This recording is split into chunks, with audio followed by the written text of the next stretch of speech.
कमा युहिब्बु व यर्दा। अशहदु अल्ला इलाहा इल्लल्लाह वहदहु ला शरीका लह फिल खल्क़ि वल अम्र। व अशहदु अन्न सय्यदना व सनदना व हबीबना व शफीअना व खलीलना व मौलाना मुहम्मदन अब्दुहु व रसूलुहु अल-मबऊस इलल अस्वद वल अहमर अल-मनऊत बिशरहिस सद्रि व रफ़इज़ ज़िक्र सल्लल्लाहु अलैहि व अला आलिहि व अस्हाबिहि व बारक व सल्लम तस्लीमन कसीरन कसीरा। अम्मा बादु फ़अऊज़ु बिल्लाहि मिनश शैतानिर रजीम। बिस्मिल्लाहिर रहमानिर रहीम। वज़क्किर फ़इन्नज़्ज़िक्रा तंफ़अुल मुमिनीन। सदक़ल्लाहु मौलानल अज़ीम। वक़ाल नबिय्यु सल्लल्लाहु अलैहि वसल्लम ला तहक़िरन्न मिनल मारूफ़ि शैअन रवाहु मुस्लिम औ कमा क़ाल अलैहि सलातु वस्सलाम। अल्लाह वो दिल दे जो तेरे इश्क का घर हो। अल्लाह वो दिल दे जो तेरे इश्क का घर हो। दाइमी रहमत की तेरी इस पे नजर हो। दिल दे के तेरे इश्क में, दिल दे के तेरे इश्क में ये हाल हो इसका कि महशर का अगर शोर हो तो भी न खबर हो। कि महशर का अगर शोर हो तो भी न खबर हो। इश्क की आतिश का जब शोला उठा, माँ सिवा माशूक के सब जल गया। तेरे ला से कत्ल गैरे हक हुआ। देखिए फिर बाद इसके क्या बचा।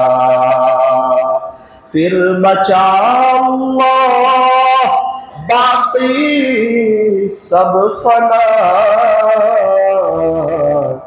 मरहबा ए इश्क तुझको मरहबा। मरहबा ए इश्क तुझको मरहबा। मोहब्बत से दुरूद शरीफ पढ़ लीजिए।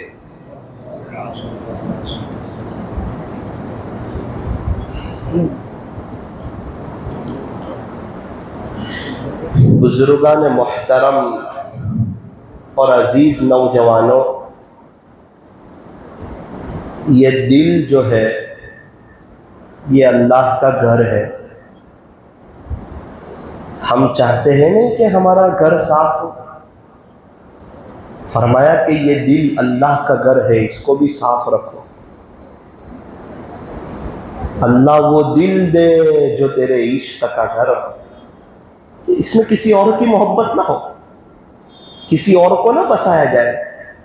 जिसकी दुनिया है, जो खालिक है, जो मालिक है, जो पालनहार है, जो शहंशाह है, जो अल्लाह है, वो अल्लाह जो सारे खजानों का मालिक, सारी ताकत का मालिक, सारे कुदरत का मालिक, आसमान और ज़मीन का मालिक, रात और दिन का मालिक, सूरज का, चांद का, चरिंदे का, दरिंदे का, परिंदे का, इंसानों का, जानवरों का, नबातात का, हैवानात का, जमादात का, सबका मालिक एक अल्लाह है। और वो अल्लाह अपनी पूरी ताकत के साथ है, और वो अल्लाह अपनी पूरी आन बान शान के साथ है। अल्लाह जो चाहे वो कर सकते हैं। ये अल्लाह की ज़मीन है, यहाँ पर अल्लाह ही की चलती है, किसी और की नहीं चलती। थोड़ा थोड़ा सबको वक्ती पावर दिया है, वरना बहुत से लोग आए चले गए, उनके नामो निशान मिट गए। आज उनको याद करने वाला कोई नहीं। फिरौन आया था, चला गया। कारून आया था, चला गया। हामान आया था, उसका एक दौर आया, चला गया। शद्दाद आया था, उसका एक दौर आया, चला गया। अबू जहल का भी मक्का में बड़ा दौर चला, आया, अपने वक्ती पावर को गलत इस्तेमाल किया, चला गया। अबू लहब बहुत खूबसूरत था, आया, चला गया। बहुत से लोग आए चले गए। यहाँ मालिक कोई नहीं है, सब किराए की जगह में है। अभी अल्लाह ताला ने थोड़ा इख्तियार हमको भी दिया है, भाई तुम नेकी भी कर सकते हैं, गुनाह भी कर सकते हैं, फजर की नमाज पढ़ भी सकते, छोड़ भी सकते, मुझे राजी भी कर सकते, मुझे नाराज भी कर सकते, आखिरत भी बना सकते, दुनिया भी बना सकते। बच्चों को मेरे वली बनाकर पूरी दुनिया में उनसे मैं दीन का काम भी ले सकता हूँ, और बच्चों को आप हीरो और क्रिकेटर जैसा बनाकर शादी के 2 साल के बाद हमेशा के लिए बच्चे आपको नाराज भी कर सकते हैं। थोड़ा सा इख्तियार दिया है, मौका है कि तुम घर में मेरे दीन के माहौल को कायम भी कर सकते हैं। कि पूरी बस्ती वाले कहें कि पूरे उमरवाड़ा में ये घराना सबसे नेक है, इनकी मस्तूरात पर्दे में रहती हैं, इनके बच्चे इस्लामी लिबास में रहते हैं, इनके सरों पर टोपियां होती हैं, ये बच्चे मोबाइल ज्यादा हाथ में नहीं लेते, गाली नहीं बोलते, बुरा भला नहीं बोलते। तो अल्लाह ताला ने वक्ती तौर पर हमें एक इख्तियार दिया है, हमें मौका दिया है, और दोनों रास्ते हमें बताए हैं कि एक रास्ता जन्नत की तरफ जाता है और एक रास्ता जहन्नम की तरफ जाता है। ए इंसान, तू अपने पावर को कैसा इस्तेमाल करता है। तो ये दिल अल्लाह की मोहब्बत का घर है। अल्लाह वो दिल दे जो तेरे इश्क का घर हो। दाईमी रहमत की तेरी इस पे नजर हो। जब ये दिल में सिर्फ अल्लाह होगा, सिर्फ अल्लाह की मोहब्बत होगी, सिर्फ अल्लाह का इश्क होगा, हमेशा अल्लाह की नजर रहमत में रहेगा। बैतुल्लाह शरीफ पर हर वक्त अल्लाह की रहमतें बरसती रहती है। और जिनका दिल बैतुल्लाह हो जाता है ना, बैतुल्लाह यानी अल्लाह का घर, और जिनका दिल बैतुल्लाह हो जाता है उस पर भी अल्लाह की रहमतें हर वक्त बरसती रहती है। उनके आसपास बैठने वाले भी महरूम नहीं होते। एक बुजुर्ग के लिए एसी शुरू किया, अब जितने लोग साथ में आए सबको ठंडक मिलेगी, सिर्फ हजरत को नहीं मिलेगी, साथ में आने वाले सबको मिलेगी। तो अल्लाह की रहमतें अपने आशिकों पर उतरती रहती है, तो आसपास वालों पर भी उसके छींटे पड़ते रहते हैं। इसीलिए फरमाया कि नेक लोगों की सोहबत तुझे नेक बना देगी और बुरों की सोहबत तुझे बुरा बना देगी। बुरा दोस्त ये शैतान से भी खतरनाक है, चाहे वो बुरा दोस्त मुसलमान हो। क्यों? शैतान बुराई का मशवरा देता है और बुरा दोस्त हाथ पकड़ के वो काम करवा देता है।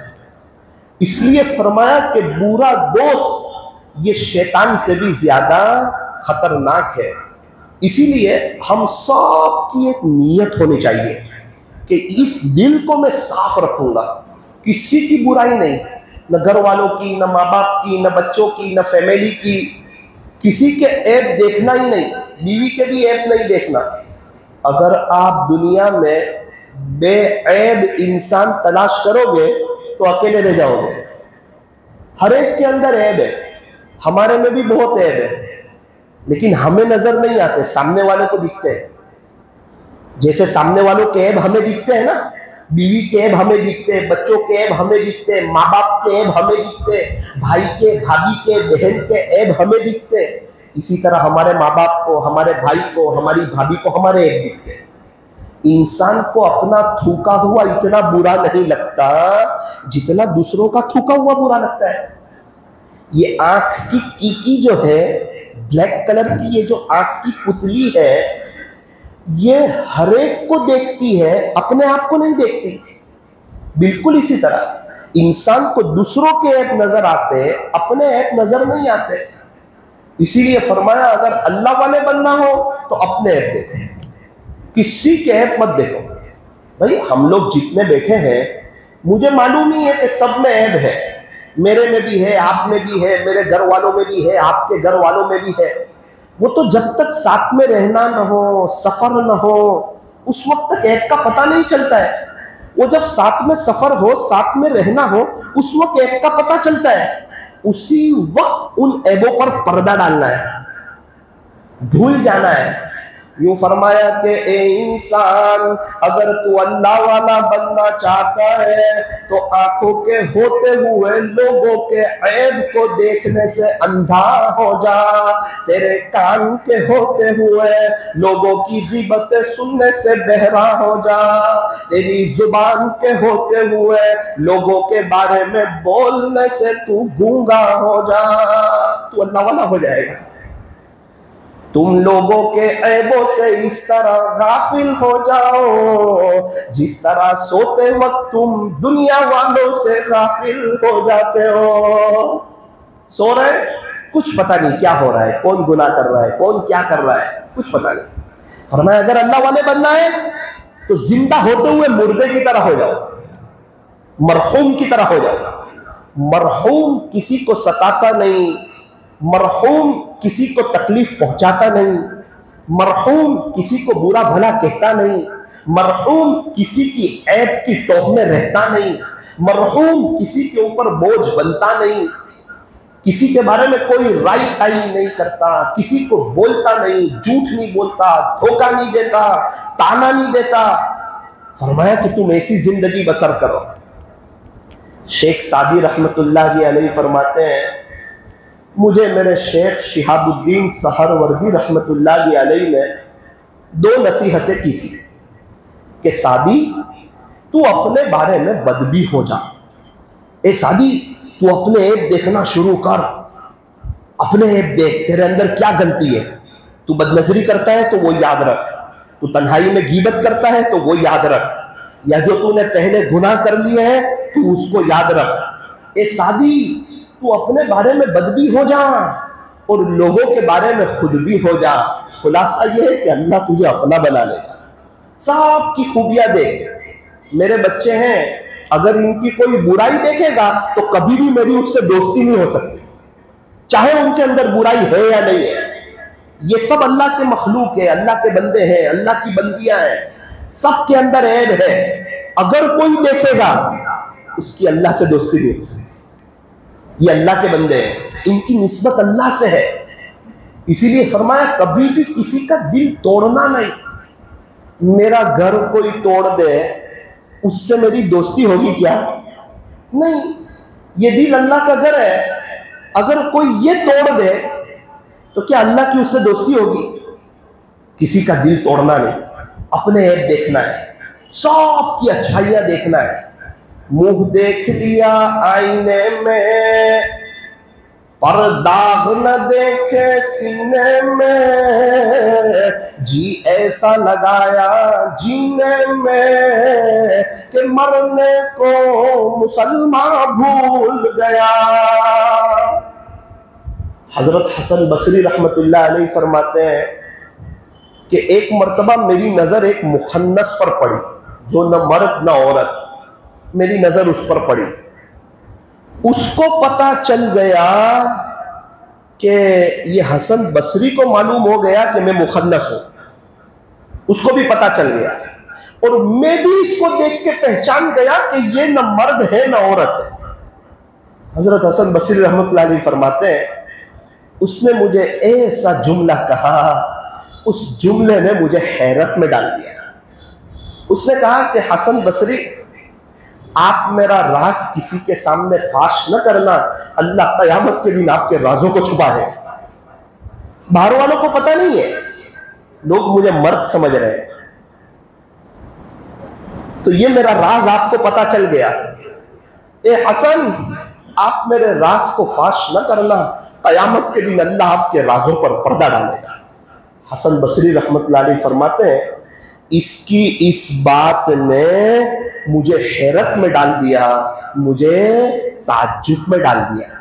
तो लोगों के ऐबों पर पर्दा डालना, अपने पेट में अपने सीने में सब दफन कर जाना, पहले तो देखना ही नहीं किसी के। एक बात याद रखना कि मेरे अंदर भी ऐब है, सबके अंदर ऐब है, मैं किसी के ऐब देखता नहीं। ऐब देखने वाला बुरा इंसान बन जाता है, खूबियां देखने वाला अच्छा इंसान बन जाता है। ऐब देखने वाले की मिसाल ऐसी है जैसे मक्खी की मिसाल, पूरे जिस्म के ऊपर सही सालिम जिस्म है, उस पर तो नहीं बैठती है, जहां जख्म हो वहां आकर बैठती है, इसलिए उसकी वैल्यू नहीं होती, लोग उसको उड़ाते रहते हैं, उससे खिलवाड़ करते हैं। क्यों? फरमाया कि ये मक्खी की अपनी सोच है, ये सारा सही सालिम जिस्म छोड़ करके गंदगी पर बैठती है। और एक शहद की मक्खी होती है जो जहां भी बैठती है फूलों पर, वहां से रस चूसती है जिससे शहद बनता है, और वो शहद में शिफा होती है। और किसी की जुर्रत भी नहीं होती कि शहद की मक्खी को छेड़े, क्योंकि जब कोई उसे छेड़ता है तो फिर वो अपना ऐसा इल्म बताती है तो फिर उसको नानी दादी याद आ जाती है। तो हम शहद की मक्खी की तरह बने तो इंशाल्लाह हमारे अंदर खूबियां जमा हो जाएगी, जो हमसे मिलेगा उसको फायदा होगा, हम जहां से गुजरेंगे वहां फायदा होगा। हम जिंदगी गुजारे फूल की तरह, और जहां से बिछड़ जाए तो बिछड़े खुशबू की तरह। हम जहां रहे तो ऐसा लगे लोगों को कि ये तो कोई गुलाब की खुशबू आ रही है, इनके साथ रहकर अच्छा लग रहा है, कुछ सीखने को मिल रहा है, कुछ ताल्लुक अल्लाह के साथ मजबूत हो रहा है।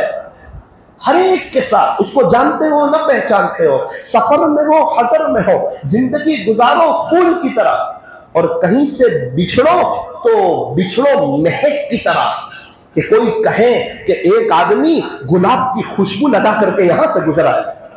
अपनी जिंदगी ऐसी पाक साफ सुथरी और पाकीज़ा जिंदगी बनाओ। हजरत हसन बसरी रहमतुल्लाह अलैह ने एक और वाकया लिखा है, फरमाया कि एक मर्तबा ऐसा हुआ कि मैं मस्जिद की तरफ आ रहा था और बारिश हो रही थी, जैसे आज बारिश थी, हम मस्जिद की तरफ आए।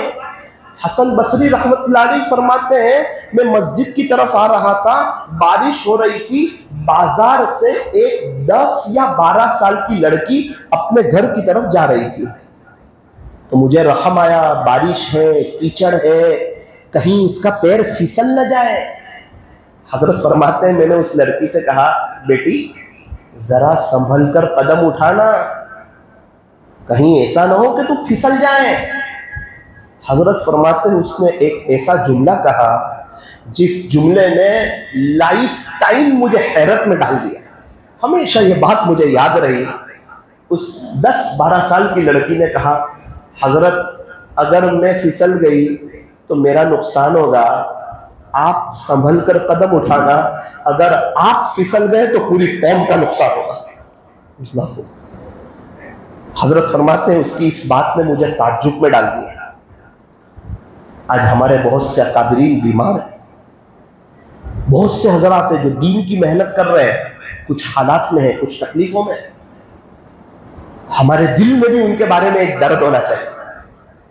कि अल्लाह ये कौम के रहबर है, कौम के मोहसिन है, इनको शिफा अता फरमा, इनकी परेशानियों को दूर फरमा। भाई पूरी दुनिया में जाके हम दीन का काम तो नहीं कर सकते, लेकिन अभी बहुत से अल्लाह के बंदे ऐसे हैं जो पूरी दुनिया में दीन का काम कर रहे हैं। कुछ खानका के जरिए से कर रहे हैं, कुछ लोग मदरसे के जरिए से कर रहे हैं, कुछ लोग खिदमत के जरिए से कर रहे हैं, कुछ लोग दावत और तबलीग के जरिए से कर रहे हैं, कुछ लोग वाज़ो नसीहत के जरिए से कर रहे हैं, कुछ लोग तवज्जो डाल करके कर रहे हैं, कुछ लोग दूर दूर जाकर के गश्त कर रहे हैं, मुलाकातों में जा रहे हैं, मशवरों में जा रहे हैं, 3 दिन जा रहे हैं, चिल्ला जा रहे हैं, 4 महीने जा रहे हैं। अभी कितने लोग हैं जो दीन की मेहनत करते हैं। एक तो ये है कि हम सही मानों में दीन की मेहनत करते तो नहीं, लेकिन जो दीन की मेहनत कर रहे हैं उनके लिए दुआ करके उनकी मेहनत में अपना हिस्सा भी नहीं बनाते। अरे पार्टनर तो बनो, शरीक तो बनो उनकी मेहनत में, अपनी हर दुआ में।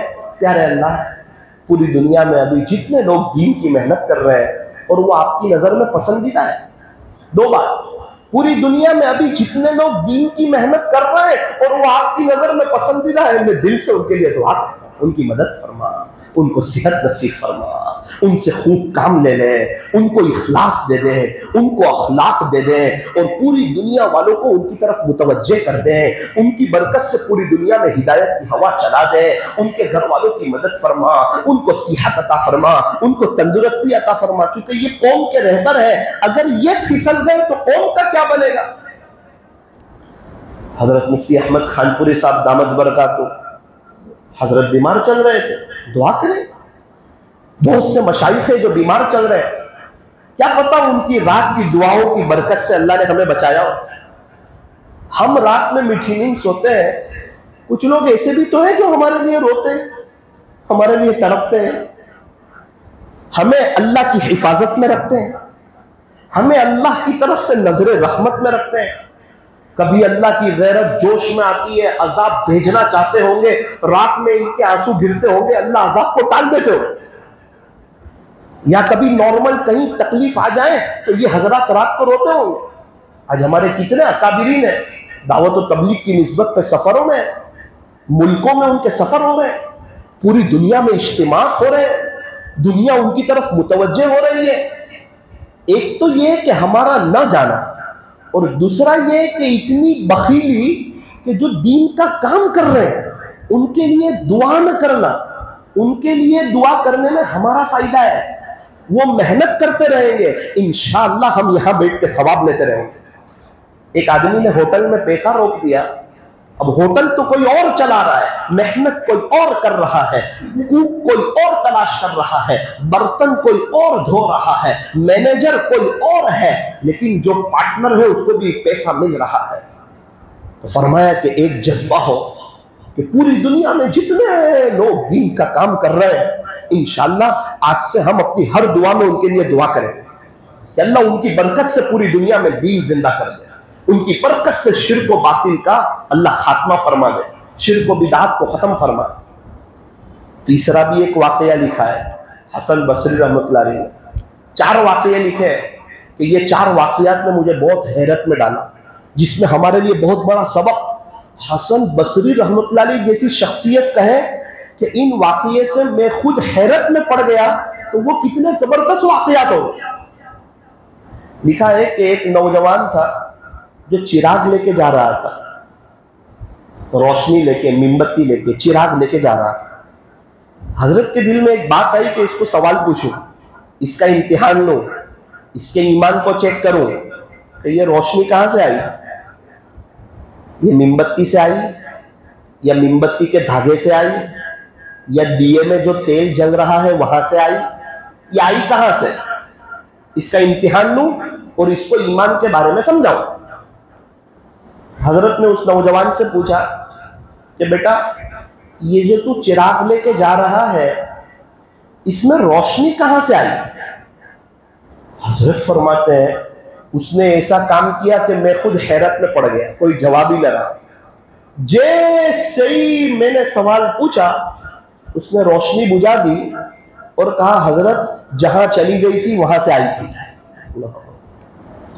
हजरत फरमाते थे कुछ टाइम मटोल बात करेगा तो उसको मैं बताऊंगा ईमान के बारे में, तो उसने तो हजरत का ही इम्तिहान ले लिया, हजरत को ही ईमान और यकीन समझा दिया कि हजरत जैसे ही सवाल पूछा तो फूक मार करके रोशनी को बुझा दिया और कहा हजरत ये जगह चली गई, वहां से आई थी। एक नौजवान का ईमान उस दौर में इतना मजबूत कि एक अल्लाह ही से होता है, सब कुछ एक अल्लाह ही करते हैं, खालिक वो है, मालिक वो है, पालनहार वो है। आज जो मुसलमान परेशान है ना, तो परेशान इसलिए कि उसका अल्लाह के साथ ताल्लुक नहीं है। अल्लाह के साथ ताल्लुक हो वो भी परेशान होता है क्या?